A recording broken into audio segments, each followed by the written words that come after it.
नमस्कार प्यारे छात्रों। तो आज की वीडियो में हम बात करेंगे क्लास 8 की जो नई साइंस की बुक है या जिज्ञासा, उसका चैप्टर नंबर 1 यानी अध्याय पहला, विज्ञान के अनावेशी संसार की खोज यात्रा। दोस्तों पहले ही बता दूं, ये आपकी जो न्यू बुक आई है 2026-27 क्लास 8 की नई साइंस की बुक है जिज्ञासा। पहली वाली भी मैं किताब दिखाऊंगा जो आपकी पुरानी साइंस की किताब हुआ करती थी क्लास 8 की, लेकिन आज हम बात करेंगे क्लास 8 की जो नई किताब है जिज्ञासा, उसका अध्याय नंबर 1। दोस्तों मैं सिलेबस भी दिखाऊंगा आपका न्यू बुक का। तो आज की वीडियो में हम पहला चैप्टर की बात करेंगे। आज की वीडियो में इस चैप्टर का फुल एक्सप्लेनेशन करेंगे, वो भी हिंदी में, सेशन 2026-27। दोस्तों मैं बता दूं कि चंद ही टीचर हैं, यानी थोड़े बहुत ही टीचर होंगे जिन्होंने आपका क्लास 8 की साइंस की नई बुक स्टार्ट कराई होगी, और मैं उन टीचरों में से एक हूं। तो दोस्तों हम धीरे धीरे करके जो आपके 13 साइंस में कुल चैप्टर है नई बुक के, तो हम पूरे कंप्लीट कर देंगे। आज हम उसकी शुरुआत करने वाले हैं। दोस्तों प्लीज़ वीडियो को पूरा देखें और नए सिलेबस पर आधारित है, और अपने फ्रेंड्स के साथ शेयर करें जो आपके साथ स्कूल में पढ़ते हैं, ट्यूशन में पढ़ते हैं, उनके साथ जरूर शेयर कर दें। तो चलिए स्टार्ट करते हैं हमारे चैप्टर को, विज्ञान के अनावेशी संसार की खोज यात्रा।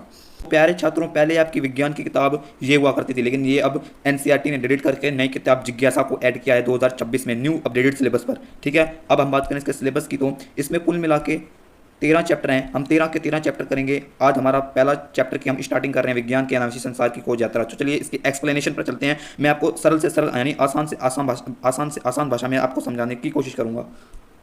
तो दोस्तों यह रहा चैप्टर पूरा। दोस्तों इतना लंबा चैप्टर नहीं है। इस पहले चैप्टर में आपका ज़्यादा कुछ इंपॉर्टेंट तो नहीं है, बस आपको बता रखा है कि विज्ञान क्या है, विज्ञान में कैसे आप इंटरेस्ट जगा सकते हैं अपना। क्लास 8 में आपको क्या क्या विज्ञान में पढ़ना है, अब वही है। पहले मैं आपको चैप्टर का नेम समझा दूँ, इसका अर्थ क्या है। विज्ञान के अनावेशी संसार की खोज यात्रा। पहले विज्ञान, विज्ञान तो आपको पता है साइंस, ठीक है। अनावेशी, अनावेशी का मतलब होता है जिज्ञासा यानी क्रियोसिटी। विज्ञान के अनावेशी यानी क्रियोसिटी संसार की खोज यात्रा। पहले चैप्टर में आपको पढ़ना होगा कि जब इस चैप्टर में है विज्ञान के यानी क्रियोसिटी यानी जिज्ञासा युक्त संसार की खोज यात्रा, यानी विज्ञान की खोज कैसे, विज्ञान की क्रियोसिटी वाले संसार की खोज यात्रा हम इस चैप्टर में पढ़ेंगे। यानी इस चैप्टर में कुल मिला के आपको जो साइंस है ना, साइंस में आपकी क्रियोसिटी बनाने का निर्णय बताएगा। यानी आपके इस चैप्टर में आप क्रियोसिटी आप अपनी साइंस में कैसे बनाएं वही बता रखा है। ठीक है, तो चलिए हमारे चैप्टर में स्टार्ट करते हैं। दोस्तों मैं पहले बता दूं कि मैं जो भी क्लास 8 के साइंस के चैप्टर्स कराऊंगा, मैं क्रियाकलाप कार्य नहीं कराऊंगा, मैं केवल वही कराऊंगा जो आपके पेपर में इंपॉर्टेंट होते हैं। ठीक है, हेडिंग्स कराऊंगा जो आपके पेपर में इंपॉर्टेंट है। तो आपको नाम समझ आ गया होगा, विज्ञान के अनावेशी संसार की खोज यात्रा। ठीक है, तो चलिए हमारा स्टार्ट करते हैं। दोस्तों ये वाली वीडियो पार्ट 1 होगी, क्योंकि साइंस एक ऐसा सब्जेक्ट है जो 1-2 वीडियो में पूरा नहीं होगा। ठीक है, इसलिए मैं पार्ट 1 व पार्ट 2 से 3 वीडियो में इस चैप्टर को कवर करवा दूंगा। ठीक है, वो भी आसान भाषा में। इंट्रोडक्शन बहुत लंबा हो गया, प्लीज वीडियो को अब स्टार्ट करते हैं। ठीक है, देखिए पाठ्य पुस्तक जिज्ञासा के साथ विज्ञान के संसार में हमारी यात्रा कक्षा 8 भी अनवरत है। हमें आशा है कि आप रोमांच और अनावेशन की उस भावना से प्रेरित होकर रहेंगे जिसने अब तक मार्गदर्शन किया है। ठीक है, इसमें मेन बता रखा है कि आपको जो आपकी जो नई किताब है जिज्ञासा, उसमें आपको जिज्ञासा मतलब उसमें आपको क्यूरियोसिटी रहेगी, आपको पढ़ने में रोमांच आएगा, आपको पढ़ने में नए नए भाव उत्पन्न होंगे, यानी आप बोर नहीं होंगे। आपकी नई किताब है ना, वो आपको आपके दिमाग को जगा देगी बिल्कुल। ठीक है, कक्षा 6 में हमने आसपास के संसार के संबंध में क्यों, कैसे और जैसे सरल प्रश्नों के माध्यम से जाना एवं खोज की किस प्रकार विज्ञान का आरंभ हुआ। देखिए इसमें बता रखा है कि क्लास 6 में हमने पढ़ा था कि कैसे विज्ञान की खोज हुई, हमने कैसे क्यों ये वाले प्रश्न पढ़े थे। ठीक है, आपने क्लास 6 में पढ़े होंगे। और कक्षा 7 में हम सीख चुके होंगे कि विज्ञान सतत रूप से विकासशील है, जिसमें प्रत्येक उत्तर नए प्रश्न को जन्म देता है। इसमें बता रखा है कि क्लास 7 में आप पढ़ चुके होंगे कि विज्ञान का विकास कैसे हुआ, विज्ञान कैसे विकसित हुआ, यानी साइंस कैसे डेवलप हुआ। इसके हर यानी साइंस के हर आंसर में अनेक प्रश्न देता है। साइंस एक ऐसा सब्जेक्ट है जो हर आंसर में नए क्वेश्चन को जन्म देता है। वेरी इंपॉर्टेंट है, जो बच्चा इस बात को समझ गया वो समझ जाएगा चैप्टर में क्या है। ठीक है, तो पहले पेज में कुल मिला के आपका इंट्रोडक्शन है जो मैंने बता दिया। मेन है, ज़्यादा मत पढ़ना। ठीक है, एक और पैरा मैं आपको बता दूं, पैरा ये इंपॉर्टेंट है आपकी किताब के बारे में। देखिए हमें आशा रहेगी कि जैसे जैसे आप अपनी पुस्तक का हर पेज पलटेंगे वैसे वैसे आपको रुचि बढ़ेगी, आपकी कला बढ़ेगी। ठीक है, और मतलब यही है इंपॉर्टेंट इस किताब में, जो जो इंपॉर्टेंट यानी नई किताब है। मैंने ये सब बातें आपको क्यों पढ़ाई, तो मैंने आपको ये सब बातें इसलिए बताई ताकि क्योंकि आपकी नई किताब आई है, आपको नई किताब पढ़ने में रुचि बढ़े। ठीक है, इस पहले पेज में कुल मिला के ये बातें आपको समझा देखिए कि आपकी ये किताब कैसी रहेगी, आपका भविष्य इस किताब के साथ कैसे रहेगा। ठीक है, तो इस पहले पेज से तो क्वेश्चन नहीं आते। अब हमारा चैप्टर रियल में अब स्टार्ट है, अब हम स्टार्ट करेंगे इसे। प्यारे लड्डुओं, अपनी कुर्सी की पेटियाँ बांध लीजिए। इंट्रोडक्शन हो गया खत्म, अब हमारा मेन चैप्टर स्टार्ट होता है। देखिए मैं पढ़ूंगा फिर आपको समझाता जाऊंगा, क्योंकि आपकी अब किताब बिल्कुल बदल चुकी है। इसका अब क्योंकि पहला चैप्टर कुछ आपको एक हिंदी में कहानी नहीं होती उस प्रकार दे रखा है, बाकी के आपको चैप्टर थोड़े से अलग होंगे, बाकी के चैप्टर को समझने में थोड़ी आसानी होगी, लेकिन ये थोड़ी कहानी की तरह दे रखा है, इसलिए मैं कहानी की तरह समझाऊंगा।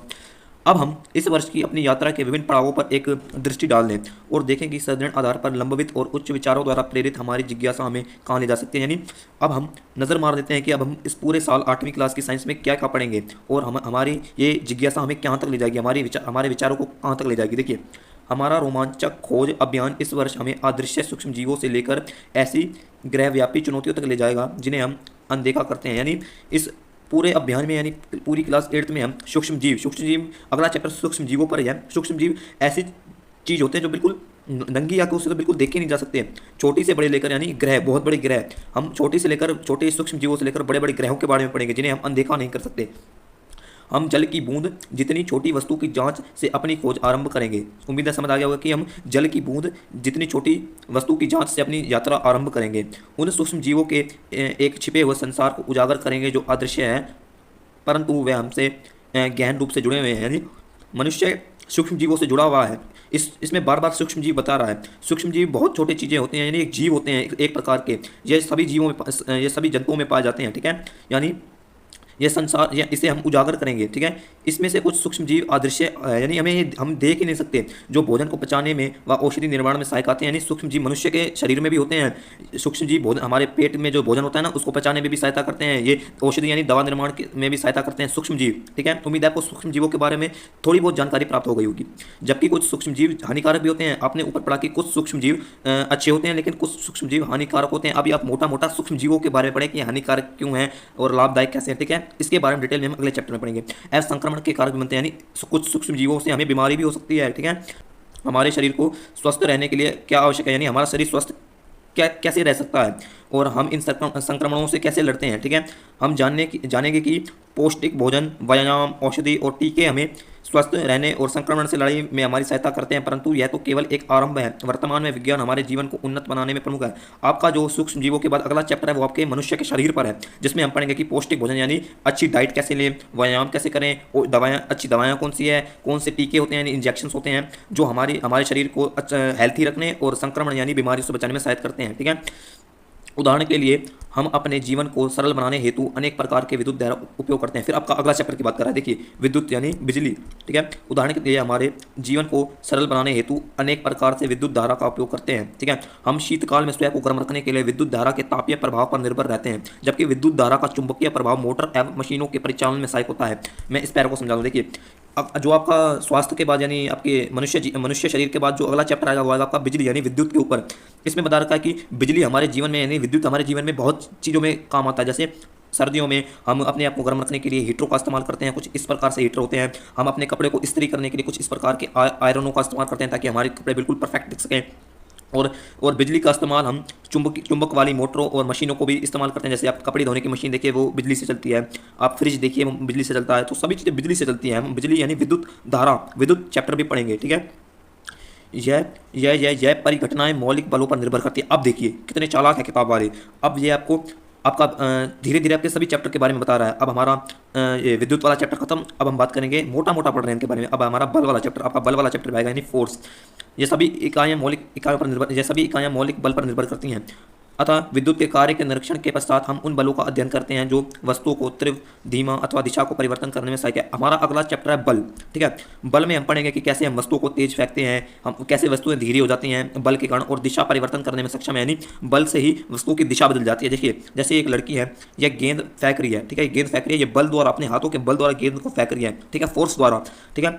बलों के विषय में समझने से पश्चात हम यह स्पष्ट करते हैं कि वायु में ऊपरी उछाली गई गेंद पुनः धरती क्यों गिरती है या ब्रेक लगाने पर कार क्यों रुकती है। देखिए अब हमारा बल वाला चैप्टर के बाद हमारा अब फोर्स यानी अभी भी फोर्स पर है। देखिए इसमें पूछ रखा है कि बल के विषय में जब हम बल के चैप्टर में पढ़ेंगे तो हम ये समझेंगे कि जब हम किसी गेंद को वायु में उछालते हैं तो वह धरती में क्यों गिरती है, किस कारण से वो धरती में गिरती है। जब हम किस कार में, बाइक में, कोई भी जब हम वाहन में ब्रेक लगाते हैं तो वो क्यों रुकता है, उसके पीछे कारण क्या, हम वो पढ़ेंगे, ठीक है। क्या हमें दाब के संबंध में विचार करने के लिए प्रेरित है। दाब यानी फोर्स, ये भी फोर्स है एक प्रकार का दाब, ठीक है। किसी वस्तु पर बल कैसे वितरित होता है, यानी हम ये भी पढ़ेंगे। यदि जैसे ये एक दीवार है, मैं दीवार पर, ये दीवार पर एक व्यक्ति है, ये व्यक्ति ये धक्का लगा रहा है, तो हम पढ़ेंगे कि व्यक्ति धक्का लगा रहा है तो उसका बल, व्यक्ति द्वारा लगाया गया बल यानी फोर्स वो दीवार पर कैसे फैल रहा है, हम वो भी पढ़ेंगे, ठीक है।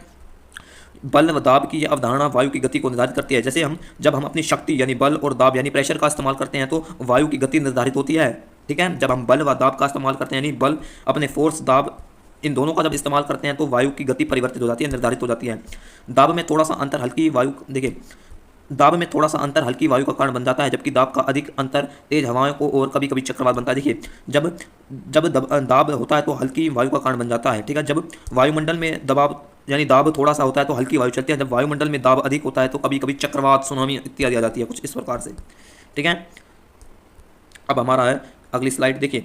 इस प्रकार से ये बल झंझावातों और चक्रवातों जैसी मौसम संबंधित उग्र परिघटनाओं से संबंधित है, ठीक है, जो हमारे दैनिक जीवन, कृषि और यहाँ तक कि हमारी सुरक्षा को भी प्रभावित कर सकते हैं। देखिए, बल का इस्तेमाल न केवल मनुष्य जीवन में होता है, यह चक्रवात और मौसम संबंधित उग्र परिघटनाओं से, यानी जो ये चक्रवात आती हैं, सुनामी आती हैं, जिससे केवल बल यानी फोर्स होती हैं, ठीक है, जो हमारे दैनिक जीवन, कृषि और हमारी सुरक्षा पर, हमारी सुरक्षा यानी ये सब चीज़ें बल, ये हमारी सुरक्षा, जो हमारा सुरक्षा का घटक है ना, सुरक्षा, ये सुरक्षा कौन निर्धारित करता है? ये बल निर्धारित करता है। देखिए, कृषि में यानी खेती में जो मशीनें चलती हैं, कुछ मशीनें ऐसी होती हैं जो बल द्वारा यानी फोर्स पर डिपेंड करती हैं, यदि उन पर फोर्स लगेगा तभी वो मशीनें चलेंगी, ठीक है।